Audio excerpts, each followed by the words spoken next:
Sweet. All And right, I will well, get the Facebook going up right now. welcome everybody. My name is Irwin Oostindie. I'm the president of the Wild Bird Trust of BC, and thanks for spending some time with us. We have a very special guest, Ross Dixon, and he's with Raincoast Conservation Foundation. Welcome, Ross.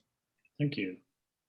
We also have some speakers and knowledgeable folks in the Zoom room, and just want to make sure everyone knows that the largest part of our audience for this evening will be on YouTube and on the Wild Bird Trust's website. So we're really thinking about producing this as a broadcast event. So there'll be lots of graphics, some videos, and we'll try to keep everybody moving forward with lots of stimulating information. And of course, with Ross as our special guest, it's guaranteed to be stimulating. So thanks, Ross, for sharing time.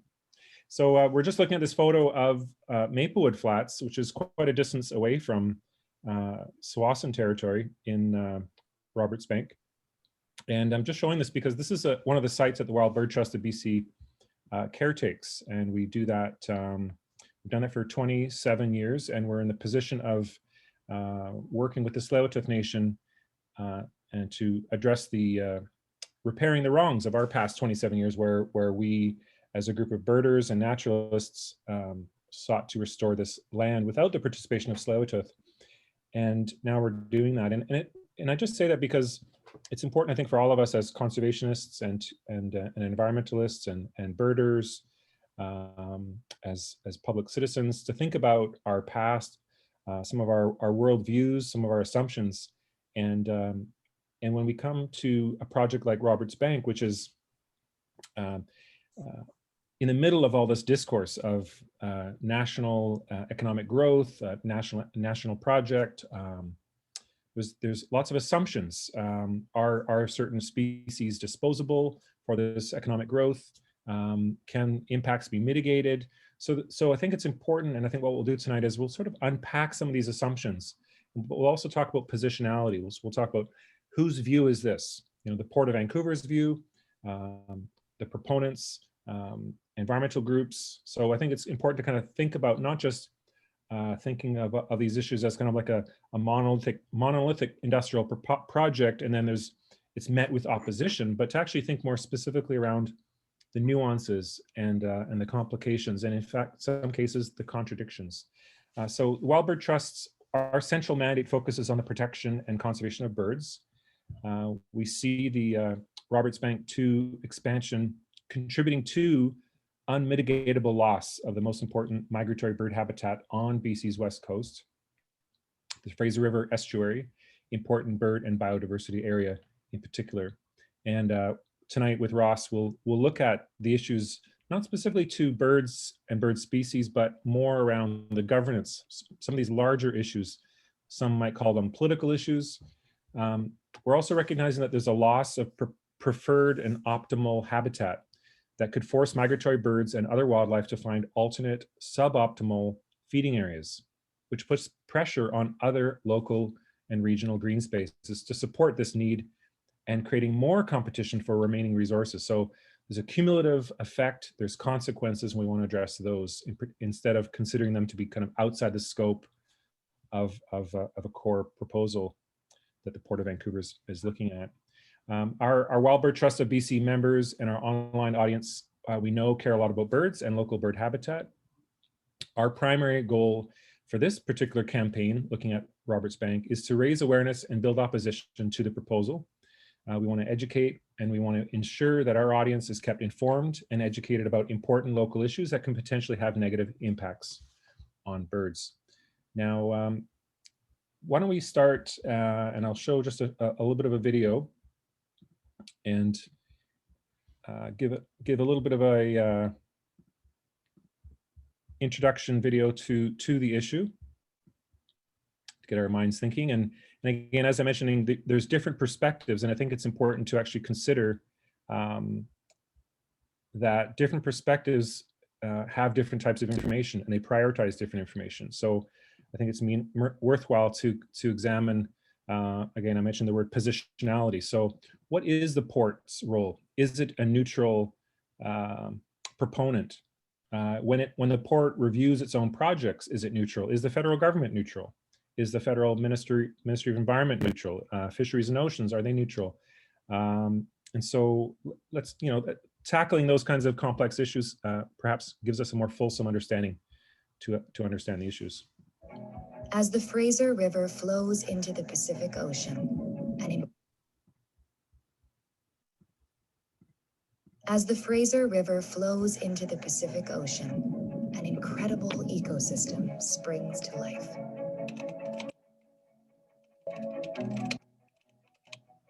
The Fraser is one of the great rivers of the world. Its delta is home to hundreds of species of plants and animals. Over 100 are already at risk of extinction. As a nursery and feeding ground, the estuary connects a food web linking fish, birds, and marine mammals across thousands of kilometers of the North Pacific Ocean. Some of the world's largest salmon runs migrate through the estuary. These salmon are essential food for endangered southern resident killer whales.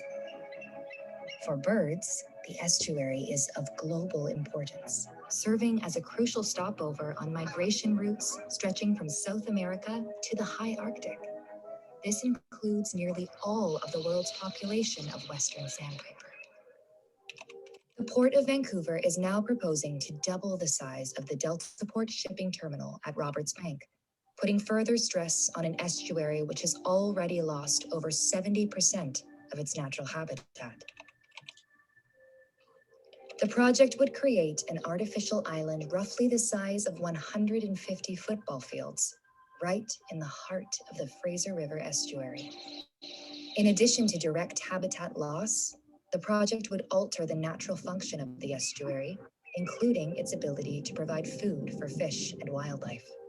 There are substantial efforts and investments being made to protect and restore the Fraser River estuary. Now is not the time to undermine efforts to restore Chinook salmon and other species. It's now up to the federal government to make a decision. Please encourage Minister Wilkinson to protect the Fraser estuary and reject Terminal 2.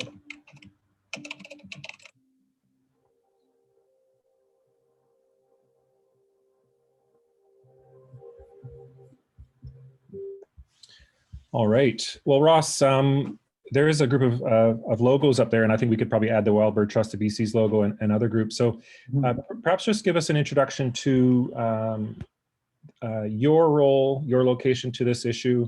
Let's just start there, and what Raincoast Conservation's role has been, and perhaps just like what your position is on the project. Yeah, so I'll start simply that Raincoast is opposed to the Terminal 2 expansion, and that's primarily for us based on the significant harm that we know will occur to salmon species that use the estuary, and also in particular to southern resident killer whales, whom are reliant on those salmon, and also for whom the vessel traffic from the proposed expansion will be detrimental to their ability to recover. So that's kind of the core of why we're opposed to the terminal expansion. Like, to set the context, so Raincoast is a conservation foundation. I think a lot of you will know that. Our mission is to protect the land, waters and wildlife of coastal British Columbia, and we've been working in the Lower Fraser for about 7 or 8 years now, with a lot of that work focused around salmon and the salmon populations that use the whole of the Lower Fraser. And that in the past, that work has also included our opposition to the Trans Mountain expansion, for actually, when it comes to southern resident killer whales, for very similar reasons in terms of the vessel traffic, and in the case of Trans Mountain also because of oil spill risk. And it's interesting that, like, even as a video portrayed, that whilst Raincoast, we tend to focus on areas in which we have direct scientific expertise and published research, so that in this regard, that is around southern resident killer whales and salmon. There's also, but the videos also indicating the significance to bird populations that utilize the estuary, in which live and use the Pacific flyway across numerous continents. So the reason why it was also mentioned in the video that the estuary is of huge significance to, well, there's over 100 species that we already know that this is like across a whole broad range of species that are already face extinction yet still exist within the estuary. And then even though like our particular focus in the estuary is Chinook salmon because of their status, i.e. that most of the populations that use the Fraser are on a very negative trajectory, right? They're headed towards or already currently endangered. Another thing to note about the estuary is that effectively all the populations of salmon that we find in the Fraser River utilize the estuary in different ways, because it's, although many of us are familiar with the return of salmon when they return to the spawning grounds, they're also utilizing the estuary as they outmigrate, and different populations of salmon, including Chinook salmon, we're finding by our research, effectively use that estuary as a nursery ground and rearing ground as they adapt to the ocean conditions. And some of those populations may stay there for a number of months or even longer while they grow and basically adapt themselves to marine conditions. So it's really in terms of salmon a nursery ground for many of the populations of Fraser salmon before they make the way out to life in the ocean. So for Raincoast, the importance of the estuary to salmon populations is a core reason why we're opposed to the development. It was a long answer, but I guess there's a lot to be concerned about. Yeah. So let's there's different players. The Port of Vancouver. If for folks who are new to this, let's just quickly cover a few things.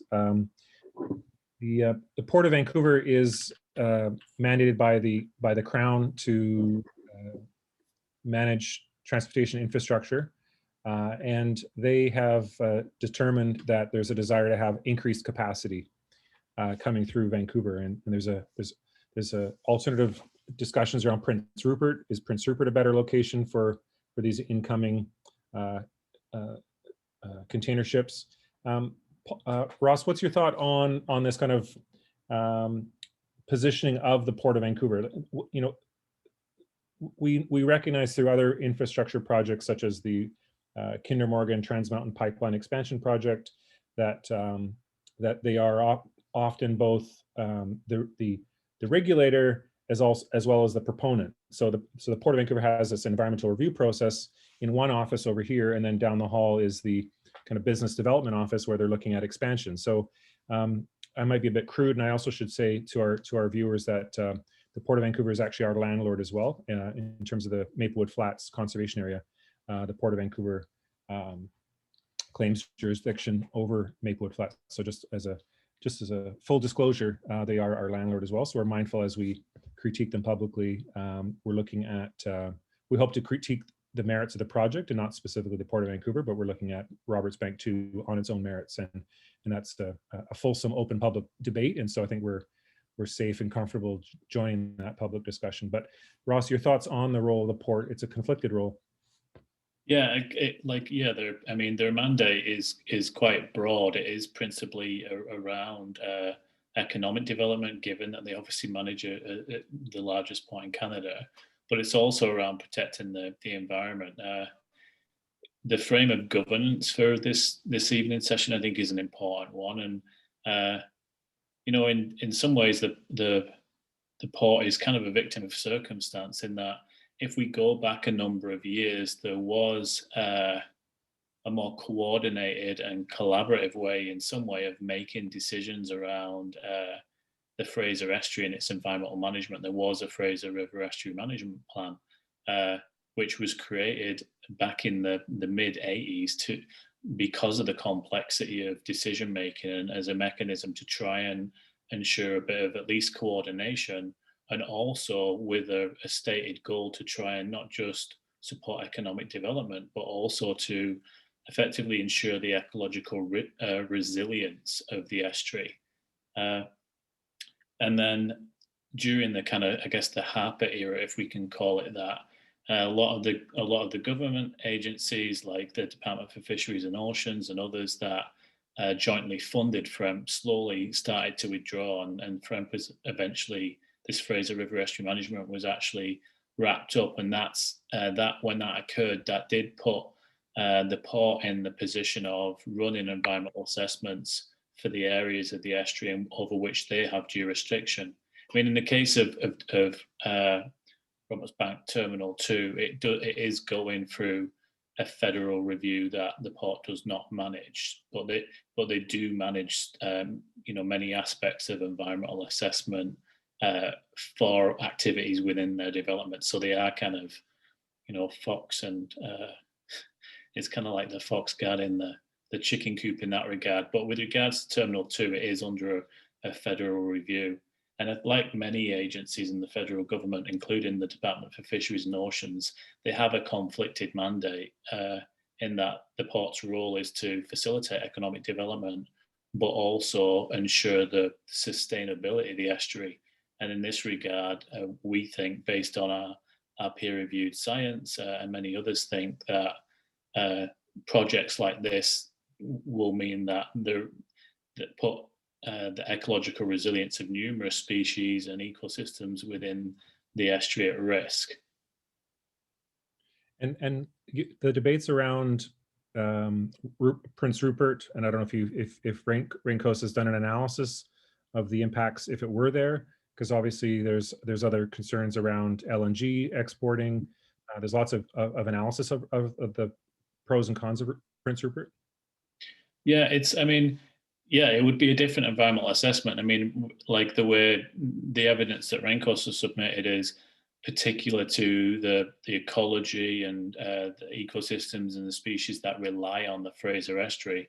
So with regards to the southern resident killer whales, an increased shipping traffic in that port would not have a significant effect because it's not within their critical habitat. It may well affect their northern cousins that are northern resident population and other species that are up there, but it wouldn't have the same effect on southern resident killer whales. But that doesn't mean that that's a better alternative. It would certainly be better for the southern resident killer whales, but then it would bring a whole host of issues to the central and northern coast, as did the Enbridge Northern Gateway pipeline proposal that was eventually rejected.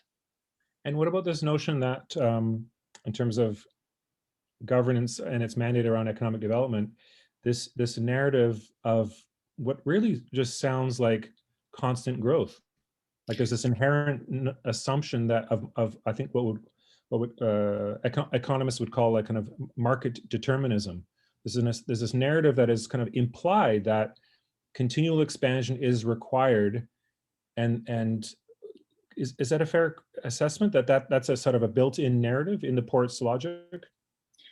Yeah, I mean, I think it's generally a built-in narrative that we hear, especially about that relates to federal support. So the port is effectively a federal agency that like it's the economy stupid, as it were, and that's always the thing that takes precedent, on the jobs, and the port is a major part of the economic activity, not just of Vancouver and that area, but of Canada, and it is a significant economic driver. But I think you're right that these kind of projects are based on a fallacy that this constant growth in the economy can be sustainable from an ecological perspective. And when we simply look at the ecosystems within the estuary or the species within it, over 100 of which already face extinction, then clearly the current level of development is not sustainable in an ecological sense. So it seems to me fairly obvious that increased development in that area is also not going to be sustainable, given that the pressures that the ecosystem already faces put over 100 of the species at risk of extinction. Let's look at Port of Vancouver's own video, and let's kind of break it apart as it plays. So here's a bit of Port of Vancouver's proposal for Roberts Bank 2 Terminal 2.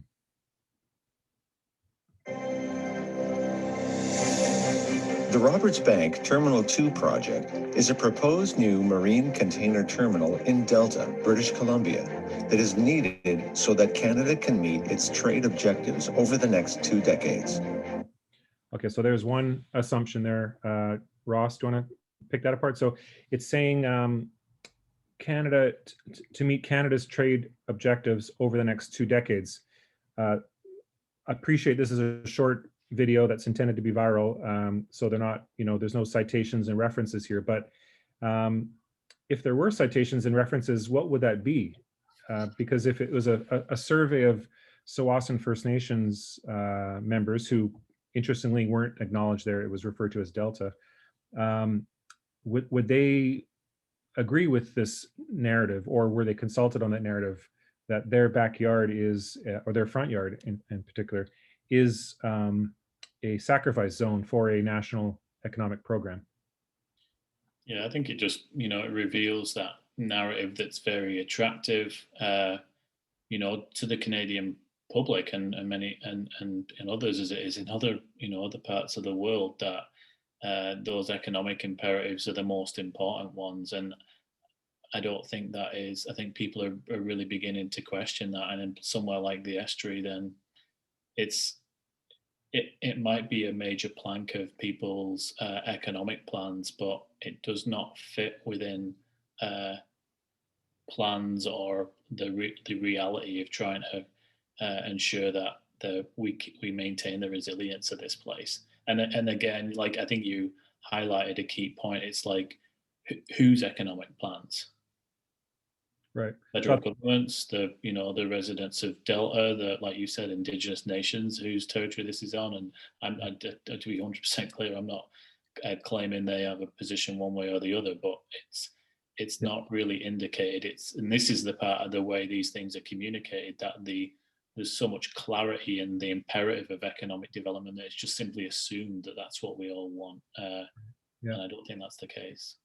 The project is proposed by the Vancouver Fraser Port Authority, which has a federal mandate to make sure the Port of Vancouver is ready to handle Canada's trade and to protect the environment. Okay, well, that's lots there. I'll just leave aside that last comment about to protect the environment, but that Vancouver is ready to handle the trade.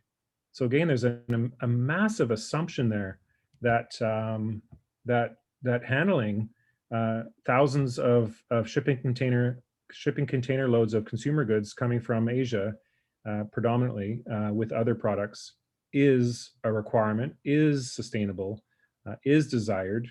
That there was this, I guess that's an assumption that we're again meant to.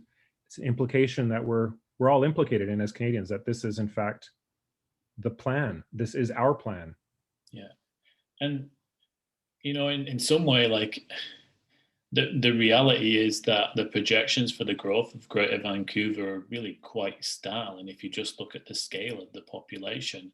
But these are questions that we don't really have more broadly as a society, that there is lots of plans and regional growth plans and plans for the region's economic development, but they're not really intertwined or related to other plans around, social interests or reconciliation or even environmental sustainability. Yeah, and I think I observed from the issue of Centerm, which is in the downtown east side of Vancouver, a 60% expansion to the Centerm terminal. Again, exact same narratives, that this is required, that Vancouver is going to fall down in the global marketplace of shipping access. Long Beach or Tacoma, Washington will compete with Vancouver. Does that mean job losses, et cetera? So there's all these narratives that are built into it. But Centerm also, 60% increase. What was never really discussed was the fact that also causes 60% more diesel trucks on the arterial routes throughout East Vancouver. So then suddenly you're implicating the low-income community members who are now then huffing carcinogenic carbon particles, which now in a UK study from 2020 shows that these carbon particles actually pass through the placenta of new mums. So this diesel, this truck diesel fume carbon particles that are spewing, and the city of Vancouver is building large housing developments all along these arterial routes. So there's all these different policies that are siloed and are actually not discussed when there's a discussion of, is Centerm appropriate? Is it needed? Who's the sacrifice zone? So in that case, it's lower income East Vancouver families. It's the expansion of a 24-hour train route through East Vancouver communities. And again, that logic was never discussed when discussing whether or not Centerm should be expanded. So again, I'm wondering if Roberts Bank has the same types of overarching questions or consequences that are also not on the table. Yeah, and I think it goes back to, another point that does relate to governance around the way in which environmental assessment is done. And there is a people talk about cumulative effects assessment increasingly to think about regional impacts that relate to the overall, growth of development, or even just say shipping projects at large per se.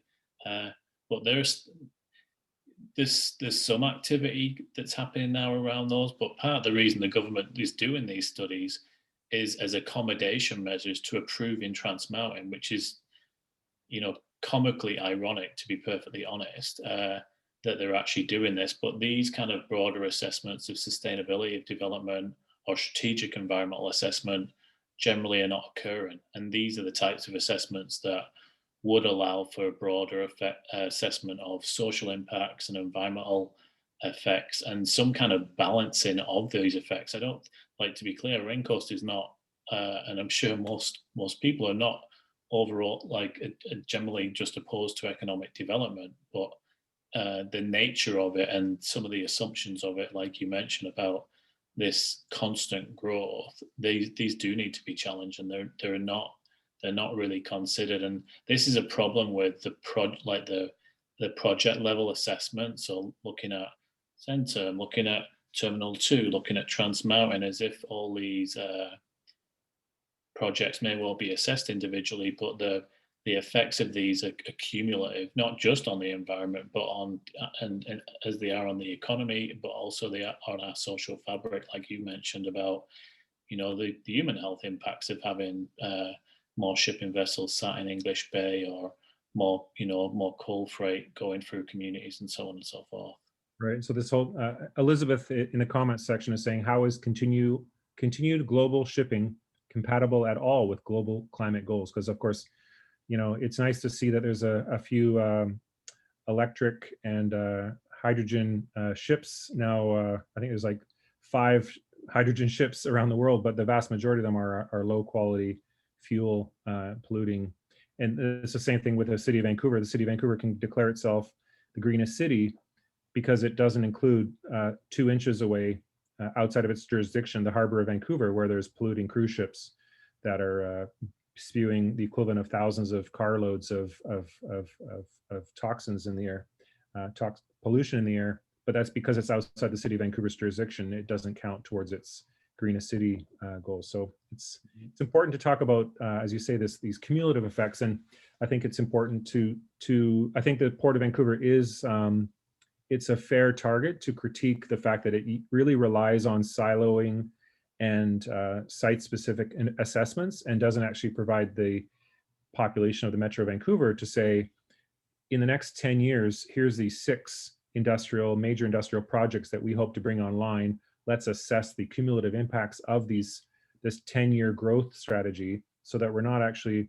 that the Delta residents or the Tsawwassen First Nation or the Tsleil-Waututh are not pitted against the port and all the millions of dollars of resources that the port has to get these proposals forward. But in fact, the region or the regional government or municipal councils can all actually have an opportunity to kind of discuss these things on a policy level. But of course, that would tip the scales more balanced, and would require more accountability that, since the Harper era, the Port of Vancouver has not really been required to embrace. Yeah, and I think there is, it's worth mentioning that just actually before Christmas, a day after, a major paper led by Tara Martin at UBC indicated that some of the priority threats are dealing with ecological resilience in the estuary and the need for governance. That Metro Vancouver board voted on a motion to strike a task force to I can't remember the exact wording, but effectively reinstate or consider reinstating the Fraser River Estuary Management Plan and the Burrard Inlet Action Plan. And as you and I were talking about before, and they just want to recognise that the Tsleil-Waututh Nation has a Burrard Inlet Action Plan that they'd established based on their own stewardship responsibilities and perspective on the inlet. So those things are being reconsidered, and I think they're important, and that's a positive. But we have to remember that even the previous Fraser River Estuary Management Plan was full of very significant holes and didn't really achieve its goals. It did have ecological goals in it, but again, as we've kind of discussed, the principal energy around what was happening in the estuaries around economic development, rather than a genuine attempt to balance, like this kind of almost cliche now concept of sustainability, where theoretically we balance the needs of the environment and society and economic interests. Yeah, and I think it's a fair comment, because if the port is relying on governance models that the former Conservative government gave to it, it has and is known for having a track record of not putting all of its cards on the table in the region here, that intentionally or unintentionally, the Metro Vancouver population was never there was never a referendum on, do we want a major carbon export zone here with ships bringing out bitumen and coal. There was never a vote. There was never a policy discussion to say, this is our, by the year 2025 or by the year 2035, this is the cumulative number of ships that will be in here, and the entire region can discuss the implications of that. So I think the port is, in a sense, vulnerable and open to critique, because I don't think the public is asking for too much. We're simply asking for a fair, democratic, transparent governance system, so that the citizens and the public can correctly evaluate implications for wildlife, for economic objectives, and put all the cards on the table. And then you actually get great decisions, because there's buy-in, there's an understanding of what the cumulative impacts are, there's an ability to actually seek compromise. But when one player is disproportionately using its kind of governance model against fulsome democratic participation, then we alienate part of the public, and we alienate part of the solution. Yeah, and I think, like, to be fair to the port, like that situation, like that removal of it was numerous agencies hold responsibility for that. Like, the provincial government could do a lot more to take some leadership in a way that, like when FREM was formed, I actually have the study on my desk somewhere. It was like that originally framed the idea. It was done in 1978, the year I was born, actually. And at that time, like I think there was a paragraph in it that said we should probably talk to the nations. And now we're in a time where Indigenous rights are like Canada has finally recognised Indigenous rights under UNDRIP, and even the province of British Columbia has set that in law. So that sets an entirely new framework for governance of the region. But it should also be the provincial government, municipal governments, Indigenous governments, the federal government that are taking more of a leadership role around looking at ecological governance of this region. And the port does have a key role to play, and it is within the port's mandate to consider sustainability. And I just want to say, like, to be fair to them, it should also be the remit of the provincial government, municipal governments, and other federal government agencies like the Department for Fisheries and Oceans, who take more of a leadership role on looking at the ecological resilience of this region. Let's just finish up with that video, just to see if we can learn some more from the port's promotional video. Here it is. Terminal 2 is needed because existing container terminals on Canada's west coast will run out of capacity in just a few years. A new terminal would increase competition in the port, offering more choice, greater reliability, and lower costs for Canadian importers.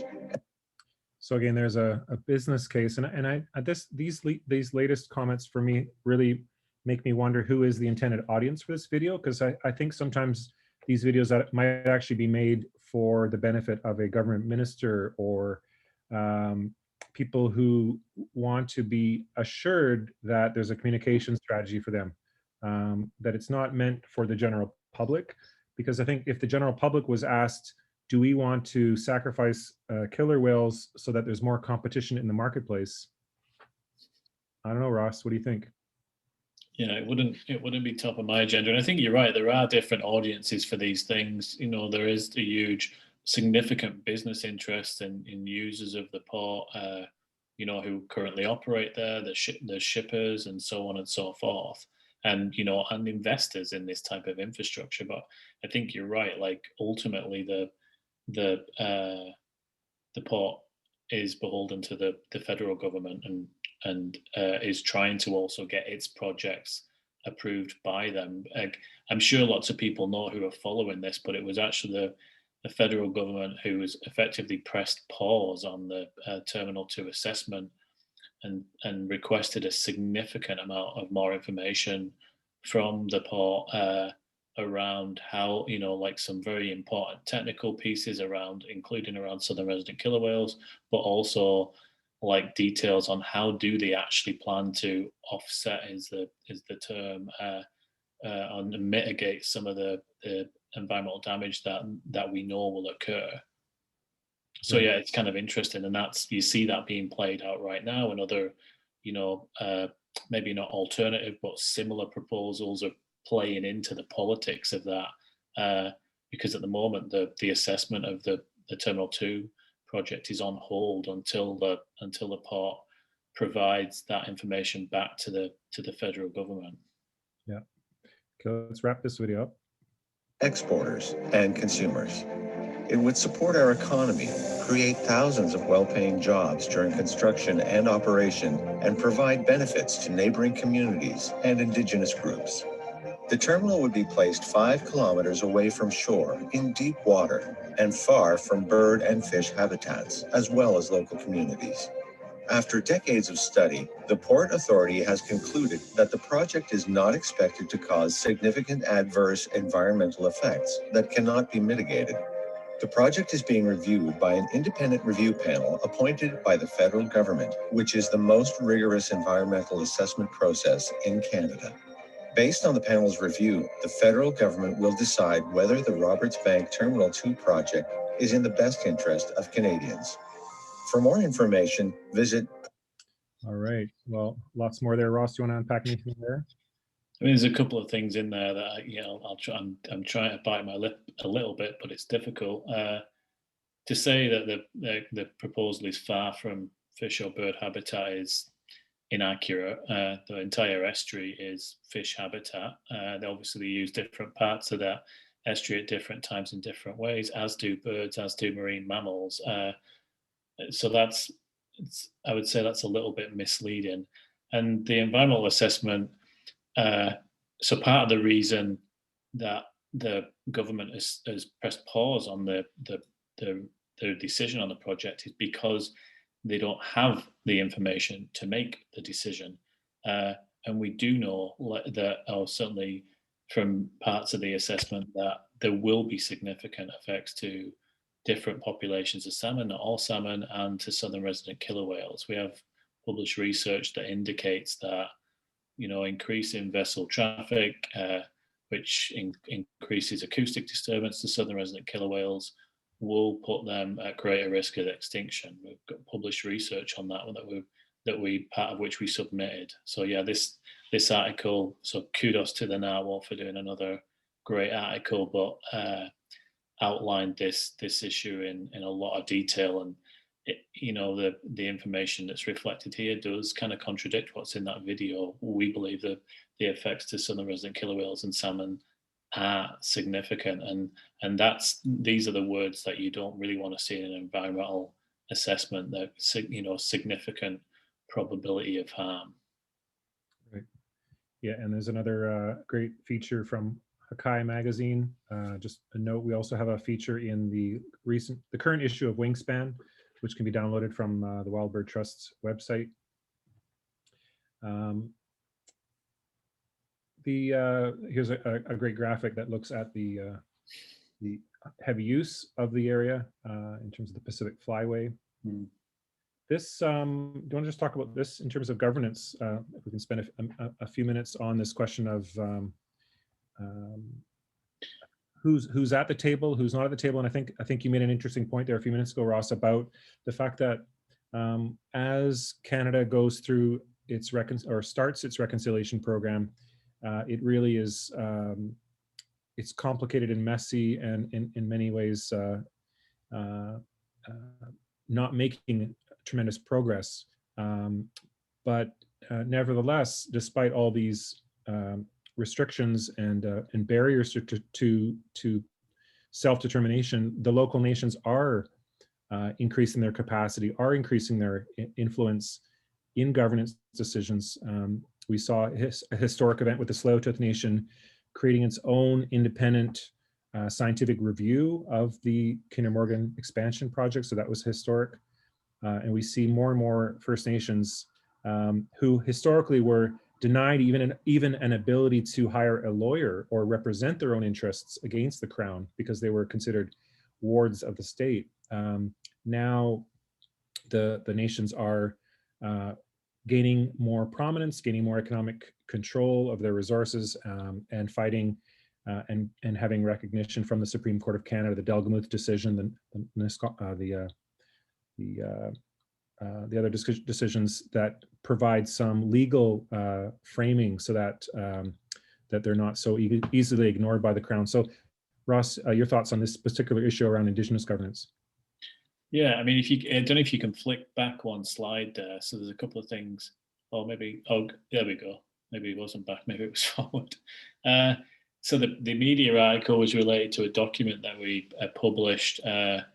So this relates to something that we've been working on with the West Coast Environmental Law, the University of British Columbia, that's Tara Martin, and with an Indigenous-led organisation called the Lower Fraser Fisheries Alliance. So the Lower Fraser Fisheries Alliance works with all the nations in the Lower Fraser. I think 24 of which are signatories to its governance framework.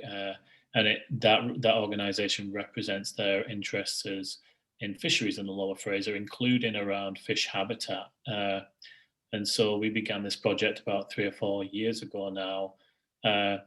In doing our own work on salmon in the Lower Fraser, we really wanted to look at why are they in the situation they are with regards to habitat, and looking at the systemic issues. And one of the systemic issues that we see is a lack of governance. And so we wanted to start this work about looking at restoring ecological governance. And so we created this blueprint just to look at some kind of concepts and values that could guide that. And included in that was recognition of Indigenous rights. And also this concept of thinking about, when we think about ecological governance, thinking about this concept of 7 generations, which I think for many, and definitely not one point, obviously myself included, is like, oh, it's kind of a simplistic term. It's far from it. It's actually a very well thought out consideration that has a lot of ecological grounding, and talks not just to the idea of thinking across a time frame of 7 generations, but also about the connectivity of those generations and the responsibilities that they bear. So what we did in putting that document forward is to try and, with LFFA in this regard, and there was numerous stages at which we engaged different nations that are part of LFFA leadership and delegates to LFFA tables, to put forward some ideas and concepts that we think should frame ecological governance, because at the moment it doesn't really exist on a more broader regional framework. And I think one thing to note in that is it has in the past. Like, the nations had various and still have various ways in which they collaborate, share a range of different resources in areas like the Lower Fraser. But in the more recent past, these decision-making frameworks have been taken over by colonial mechanisms that manage things, for example, to do with fisheries or manage decisions with regards to development. So in doing this, in this work, what we're trying to say is these when we restore ecological governance to the Lower Fraser, which we would like to do, we want to make sure that that respects Indigenous rights and mindsets and frameworks and knowledge that these nations have, that could actually put the region back on a path towards ecological resilience, which is, no mean feat. But we're already seeing like the interest of this. I think that Tsleil-Waututh deserve. I'm calling in from North Vancouver, Tsleil-Waututh territory. A lot of recognition for the work they've done in the Burrard Inlet to demonstrate and communicate their interest in stewardship, and I hope that the other nations will play a similar role when we look at the estuary, right, and re-exert their rights and governance in this place. And it is an extremely complex topic, right? There's many nations with territories in this area, and there's a whole range of different interests beyond, like economic ones around natural resources that are extremely complex. But in many regions of the world, we have frameworks for ecological governance, right? It's not a new thing. They've existed under Indigenous law previously, and in many parts of the world and elsewhere in Canada, there are frameworks for ecological governance. One thing that's maybe also worth giving a nod to is the work of West Coast Environmental Law and their RELAW program, which is actually working with the Lower Fraser Fisheries Alliance and member nations in this region, that's looking to identify and re-exert Indigenous legal principles that are embedded in Indigenous culture and story. And, encourage, I'm sure I can find a link that you could share with the participants just about that program, and I know there's going to be some results that come out soon. But yeah, I just feel that ecological governance is sorely needed in the Lower Fraser, and we did have a framework for it before, which wasn't perfect, but was better than nothing. But now when we do this, we have to do that, recognizing Indigenous rights and engaging Indigenous nations. Yeah, I think those are, it's timely, and I think I really want to shout out to your organization for embracing that work and prioritizing that a few years ago, because we see now with the University of Victoria, they now have their Indigenous law program. It's a critical field of practice that, in particular, since the Silcoteen decision and the Delgamuth decision, these historic decisions that Indigenous communities have fought for, Indigenous nations have fought for, the kind of effort to, within these kind of constraints of British Columbian politics, where you have the vast majority of the land declared by the Crown to be Crown land. At the same time, you have the vast majority of the land unceded, and so the reality is, and I think unfortunately the white settler community is the kind of slowest and the last to get to the table, is recognizing that not only did Indigenous communities share these resources and steward these resources since the last ice age, which is 14,500 years ago, but it's only the kind of carceral and punitive system through the courts, through making Indigenous governance deemed illegal, leadership jailed, and so that's while we should celebrate the renewal of Indigenous law into the mainstream of these discussions around governance, we also need to be acknowledging that that's not a novelty. It is a resurgence despite decades of settler colonial control and occupation, in many ways with governance systems that harmed and siloed and had significant damage to the environment. So while we celebrate Indigenous law becoming more engaged in these decisions, we have to recognize that we need to applaud the Indigenous communities for their resilience and, in fact, their survival against these genocidal programs. We're looking at one of these right here, which is a massive expansion based on a national program. And it's not our place to discuss what the Tsawwassen Nation should be doing, but one can see that if the Tsawwassen Nation was offered a treaty process that was not tied to industrial development, that is a different type of a treaty process than a treaty process that is tied to industrial development. So it's a complicated process, and it's incredible what's happening in the Lower Fraser with the First Nations Fisheries Alliance, Lower Fraser Fisheries Alliance. And Ross, you're close to that. The implications for this project, and what are the implications from the Lower Fraser Fisheries Alliance, and this question of governance of the Fraser and potentially the timeline. Is there a kind of coming to the table at the same time with the federal approval on the table and the Indigenous governance resurgence? I think they're aligned, and I think I always want to be careful here because I definitely don't want to speak for them. What the LFFA are doing, it's a matter of public record.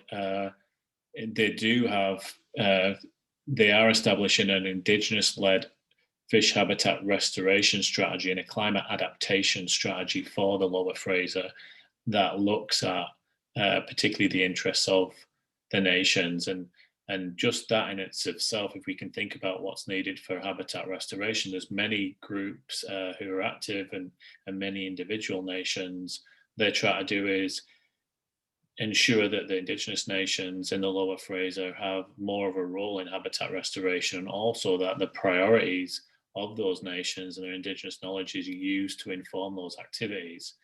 And that in itself will require more governance, like how do they integrate their interests with that strategy with municipal governments who are maybe funding that activity, with regional governments or federal government or other nations. And so that's one area of activity that they're currently working on. So a fish habitat restoration strategy that will hopefully give those member nations and Lower Fraser nations more broadly more influence on habitat restoration through the Lower Fraser.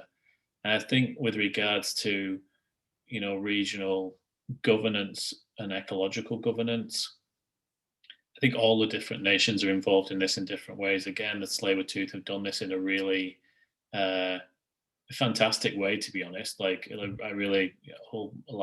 do raise my hands up to them for their leadership in the way that they've done this and engaged people and communicated their aspirations. And personally hope that other nations look to do something similar, and maybe they already are, and I may well just be ignorant to that and can own that. But this is the challenge in the Lower Fraser. I would argue that we really need a collaborative approach among the nations because of the scale of the threat and also because of the complexity of it. And many of the nations like Tsawwassen and Musqueam and Tsleil-Waututh and Squamish and many others are still at a stage of rebuilding their capacity and re-exerting their rights. That's really starting to accelerate. Like Indigenous stewardship would be a good example where some of the nations on the central coast of British Columbia have been heading in that direction and building up their capacity scientifically and otherwise for a long time. And I think many of the nations in the Lower Fraser are really starting to catch up. But the reality is, I think the mechanism for regional governance is still unknown. We might have a Fraser River Estuary Management 2.0, as people are calling it, but that doesn't mean that's the best mechanism. I don't think anyone knows. The First Nations Fisheries Council, I think, is looking at some aspects of this in governance, and they play a really important role in looking out for the nation's interests more broadly with regards to fisheries and including as it relates to the Lower Fraser. But I think the reality is no one knows what the best option is for governance, and there are many examples outside of BC, but there's things that are pushing it towards it, like the constant assessment of more and more projects that degrade the environment is one driver, And then even things like this FREMP task force is another reason. And then I think earlier on you had a Globe and Mail article for some of Tara's research, which was basically trying to indicate what would be the best investment if you wanted to ensure the ecological resilience of the estuary. And that was done, a huge piece of work that I think is available on Tara Martin's website, Conservation Decisions Lab at UBC, and the Raincoast website and the West Coast Environmental Law website, that looked at what would be the best investments. This is based on kind of what they call expert elicitation. So they bring together a range of experts, including people from relevant Indigenous nations, to say, well, what could we invest in, and what options, what strategies would give us the best chance of conserving a large number of species for the most efficient cost. And one of the things that indicated is that you need a whole range of strategies, and those strategies need to include a halt of industrial development in the Fraser Estuary. And the other thing the paper indicated is that you have a far better chance of achieving those outcomes if you include some kind of co-governance or governance mechanism that allows for collaboration in the interests of different groups to come together. It's a really important paper in terms of trying to distill a really complex topic and bring as much expertise in a short time as is possible. But that indicates that if we want to conserve these species that are at risk of extinction in the estuary, we need to invest a significant amount of money, like I think $375 million over 25 years. And it will be more effective if we have a co-governance mechanism. Yeah, I think I'm glad you mentioned co-management, because what it is in a sense, and I guess for the folks who are watching this video who are from an environmental organization or a community organization, to consider that we don't necessarily know where we're going. And I think that kind of flexibility and dexterity around this moment in time that I mentioned earlier, this kind of historic, the resilience of the nations to still participate, despite all of the genocidal policies and impacts on their lands, to still be at the table, to still have some capacity and willingness to engage with the Crown. It's really remarkable, frankly. And then to recognize that they are, as you mentioned, often lacking capacity. And if they're being thrown 150 to 200 different projects a year that they're being asked for their opinion on, does the community actually have the capacity to evaluate that number of industrial impacts on their lands? And so co-management, you mentioned co-management. I think it's really worth for all of us to consider that. We had that issue at our annual general meeting, and there's a video on wildbirdtrust.org and on our Facebook page with Chantel Spicer talking about co-management. Last year also we had Evelyn Pinkerton from SFU, who's a professor in the Resource Environmental Management program. And Evelyn has spent 40 years exploring co-management, in particular around fisheries communities, but specifically around settler communities and First Nations communities, and kind of negotiating and understanding what might be those common interests. And that exists. I mean, she's been doing that research in British Columbia for 40 years, for 4 decades. And so while many of us in the urban areas might be new to these notions of co-management, and it will be inevitably led by the local First Nation governments, I think it's up to us to consider and be open to that, and to kind of steer our environmental work and our campaigns towards those openings. If co-management is on the table for local governments, we should really, really aggressively embrace that, because what it does is it disrupts that kind of top-down, Crown knows everything. In this case, the Port of Vancouver knows that there's certain, what it believes the impacts can be mitigated. But in fact, if we transferred that management decision to the local First Nations and said, what are your objectives broadly, inclusive of environment, of economic imperatives, job creation, and then said to the First Nations whose land's been occupied for about 100 years, what are your standards for mitigation? What is your standards for expectations around the resilience and the capacity for the land, for the water, for the spirits, for the creatures, for the communities, the human beings, the animals, all that? What's the capacity for all of that to exist with these industrial projects? And unfortunately, that question doesn't get asked by the Port of Vancouver when it proposes Roberts Bank 2. Yeah, and they do have some engagement with the nations around, say, offsetting and agreements in place, but I think often these like engagements are predicated on getting approval for a project, and then in that regard, they're not really genuine consultation. They're like you're saying, I'll listen to you, but really what I really want you to want is to say you're okay with this project. And it, you know, I think you're right. I think the nations are amazingly tolerant and patient of people coming to say, you know, will you give us your approval for this, listening, hearing an answer, and then not being willing to respond to it. It must be frustrating. So yeah, they deserve a lot of respect and a lot of support for being so patient with that kind of consultation. And we're doing a big piece of work right now looking at how much has been invested in conservation and restoration in Lower Fraser over the last decade. And there's a lot of money, and a lot of the investments are really predicated on industrial development. Like there's now going to be apparently a 50 million Canadian dollar endowment set up for the Salish Sea Initiative, which is an accommodation measure. And to be fair, like different nations have agreed to that measure as they understand it, that will allow them to look at the cumulative effects of things in the Salish Sea. But the only reason it seems to exist is because it's an accommodation measure, because Trans Mountain exists, which is again ridiculously ironic. It's not created to try and restore the regional ecosystems and then balance economic development. The money is being presented after the fact, when another major industrial project has been rammed through against the wishes of some, not all nations for sure, but certainly the Tsleil-Waututh and others who are opposed to projects like Trans Mountain.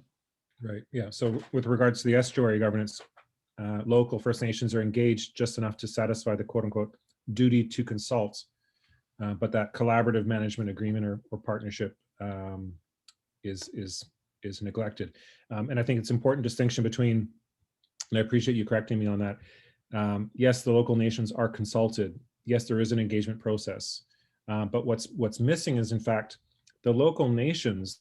If we really want to talk about co-management, the local nations in 5 to 10 years may actually be co-managing the Vancouver Fraser Port Authority. Like put that in your frying pan, right? So what we're witnessing right now is actually not actually what we need to be talking about. We actually need to be talking about, is it appropriate for the federal crown to be governing local decisions that have massive impacts on ecology, on human communities, and economic decisions? And so where we will likely get to, and I would be willing to bet $20 with anyone on the call here, that in fact the local nations will actually be co-managing the Vancouver Fraser Port Authority in a few years' time, right? So that's where we're going. Historically, that's where we're going. So I would rather us get there and then actually have these healthy, fulsome discussions, rather than what we often see with the federal government is we pass UNDRIP. We say, yes, we did wrong with residential schools. And meanwhile, for 13 years, the federal government is taking First Nations to court and denying, pushing back. As soon as there's a court victory, then the federal government again spends millions of dollars fighting First Nations. So I think collectively, we need to get to the place where we're all actually sitting with all the information on the table. Ross, should we open it up to some conversation with some of our guests here? Sure, that would be great. Welcome. Anyone to unmute? And Marissa, do you want to say hello? I do actually want to, for the benefit of the recording, just read some of the comments. Just one from James Casey from Birds Canada. He mentioned, in terms of governance, it's important to remember that Canada as a state needs to respect the ecological integrity of other countries with whom we share the migratory birds. The species level impacts on Western Sandpiper, in particular, from Roberts Bank Terminal 2 would amount to disregard of this core principle in relation to in the relation between countries. So that's one note. And earlier on, there was a comment from Roger Emsley, I guess representing from Against Port Expansion. It's a group He just said he wants to point out that it is incorrect to call this a Deltaport expansion. It is not. Deltaport Three Berth Terminal is a separate terminal operated by Global Container Terminals. Roberts Bank 2 is a separate project by Vancouver Fraser Port Authority. About Global Container Terminals.